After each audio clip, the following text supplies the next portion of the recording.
Yeah.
ಯಾವತ್ತು ಸ್ವನ್ನರ್ಷಿದ್ದನ ಸ್ಮರಣೆ ಯಾವತ್ತು ಸ್ವನ್ನರ್ಷಿದ್ದನ ಸ್ಮರಣೆ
ಯಾವತ್ತು ಸ್ವನ್ನರ್ಷಿದ್ದನ ಸ್ಮರಣೆ ಯಾವತ್ತು ಸ್ವನ್ನರ್ಷಿದ್ದನ ಸ್ಮರಣೆ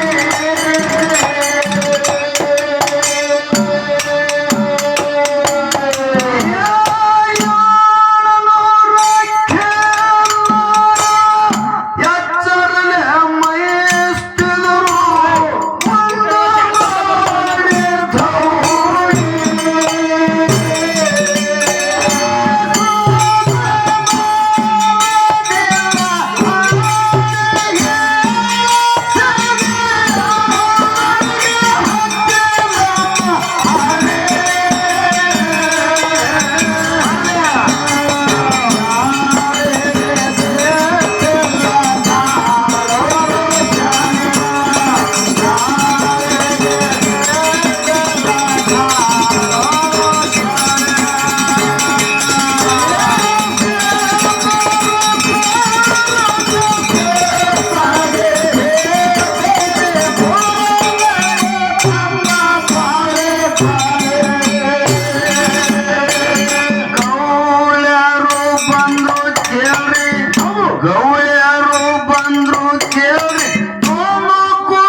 ಹೌದು ಹೌದ್ರಿಪ್ಪ ಹೌದು. ನಮ್ಮ ಹಂಗ ಲಯ ಬರ್ತಾವ ಕುಂಡ್ಲಿ ಕಣ್ಣಾರಿಗೆ ಒಂದು ಮಾತ ನಾವು ಅಂದಿದ್ದೆವು. ಏನಂದಿದ್ರಿಪ್ಪ ಮಾತ? ಯಾವ ತಿಥಿ ಒಳಗ ಯಾವ ಬೀಜ ಹಾಕಿದ್ರ ಭೂಮಿಗೆ ಫಲ ಕೊಡ್ತದ ಆ ತಿಥಿಗೆ ನೀವು ಬೀಜ ಹಾಕಿಲ್ರಿ ಅಣ್ಣ ಅಂದೇನ.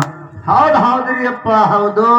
ನಮಗ ಅಣ್ಣ ಸ್ಥಾನ ಬ್ಯಾಡ್ರಿ, ನೀವು ಸಾಹಿತ್ಯ ರತ್ನ ಭೂತಾಳ ಮಸ್ತರ್ ಅನ್ಸ್ಕೊಂಡಿರಿ. ಹೌದು. ಮತ್ತು ನೀವು ಅಂತಿದ್ರಂದ್ರ ಇರ್ಲಕಂದ್ರು. ಹಾ ಹಾ ನಾ ದೈವಕ್ಕೊಂದು ಮಾತು ಕೇಳ್ತೀನಿ.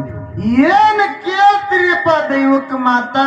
ಹಿಂದ ಹಿರಿಯರ ಮಾಡಿಟ್ಟು ಹೋಗ್ಯಾರ. ಕಾಯ್ಕವನ್ನ ಕೇಳಿವ್ಯ ಹೇಳ್ರಿ ಏನಿಟ್ಟು ಮುಂಗಾರಿ ಮಳೆಯಾದಾಗ ಏನು ಬಿತ್ತಬೇಕು, ಈ ಕಡೆ ಹಿಂಗಾರಿ ಮಳೆಯಾದಾಗ ಏನು ಬಿತ್ತಬೇಕು. ಹೌದು ಹೌದು. ಮತ್ತ ಹಿಂಗಾರಿ ಮಳೆ ಆದಾಗ ಬಿತ್ತುದು ಮುಂಗಾರಿಯಾಗ ಬಿತ್ತುದು ಫರ್ಕ್ ಆಗ್ತದಾಗಲ್ಲ. ಆಗ್ತದರಿಪ್ಪ ಆಗ್ತದ. ಆಗುದಿಲ್ಲ ಆಗ್ತದಿಲ್ರಿ ಕಕ್ಕ? ಹೌದಪ್ಪ. ನಾ ಅದಕ್ಕ ಒಂದು ಮಾತು ಅವ್ರಿಗೆ ಹೆಂಗ್ ಕೇಳಿದ್ನಪ್ಪ ಅಂದ್ರ, ಸರಿಯಾಗಿ ಬೀಜ ಬಿತ್ತಬೇಕಂದ್ರ ಯಾವ ತಿಥಿಗಿ ಯಾವ ಮಳೆಗೆ ಹೆಂಗ ಬೀಜ ಬಿತ್ತಬೇಕು, ಯಾವ ಬೀಜ ಬಿತ್ತರ್ ಕರೆಕ್ಟ್ ನಾಡ್ತಾವ ಅಂದೇನ. ಯಾವ ಟೈಮ್ದಾಗ ಯಾವಾಗ ಬಿತ್ತಬೇಕನ್ನೋದಂತ ಮಾತು ನೀವು ಹೇಳಿರಿಪ್ಪ. ಏನ್ ನಮ್ಮ ಬೀಜ ಎಲ್ಲಾ ನಾಡ್ತಾವ್ರಿ ಅಂದ್ರು. ಹೌದೌದು. ಅವ್ರು ಮಳೆಗಾಲದಾಗ ಬಿತ್ತಲ್ಲ, ಅವ್ರು ಬ್ಯಾಸ್ಗ್ಯಾಗ ಬಿತ್ತಂಗ ಕಾಣಿಸ್ತ. ಯಾವಾಗ ಬಿತ್ತದ್ರು ನಾಡ್ತಾವ ಅಂತೇಳಿ ಊರನ್ ದೈವದವ್ರು ಒಪ್ಕೊಂಡ್ರ ನಾನು ಒಪ್ಕೋತೀನಿ. ಯಾಕ್ರಿ ಕಕ್ಕ ನಾಡ್ತಾವ್ರಿ? ದವಿದಾರ ಒಪ್ಕೊಳ ಇಲ್ರಿ. ನಾನು ದವಿದವ ಹೌದಾ ಚಾಚಾ? ಮಾಹಿತಿ ಜರ ಕೊಡಲ್ಲ. ಮುಂಗಾರಿ ಮಳೆ ಆತಂದ್ರ ಹೌದು. ಮುಂಗಾರಿ ಬಿತ್ತ, ಹೌದು. ಹಿಂಗಾರಿ ಮಳೆ ಆತಂದ್ರ ಹಿಂಗಾರಿ ಬಿತ್ತ. ನಾವು ಹಿಂಗಾರಿ ಬೀಜ ಬಿತ್ತ. ಹೌದು ಹೌದು. ಅದಕ್ಕೆ ನಮಗೆ ದೇವರ ಪರಮಾತ್ಮ ಅವ್ರ ಒಂದು ಕೂತಾರ ನೋಡ, ನಮಗ ಅನ್ನ ಕೊಡ್ತಾರ. ನಮಗ ಅವ್ರ ಕೂತಾರ ಹೌದು ಅವ್ರು ನಮಗ ಅನ್ನ ಕೊಡ್ತಾರ. ಹೌದು. ಮುಂಗಾರಿ ಮಳೆ ಇಲ್ಲ ಕಾಕ ಹೇಳೋ ಬರೋಬರಿ ಅದು. ಮತ್ತೆ ಮುಂಗಾರಿ ಮಳೆ ಆಯ್ತು, ಮುಂಗಾರಿ ಬಿತ್ತು. ಹೌದು. ಮುಂಗಾರಿ ಮಳೆ ಆಯ್ತಾ ಒಣಮೂಲಿ ರಂಗ ತಂದಮ್ಮ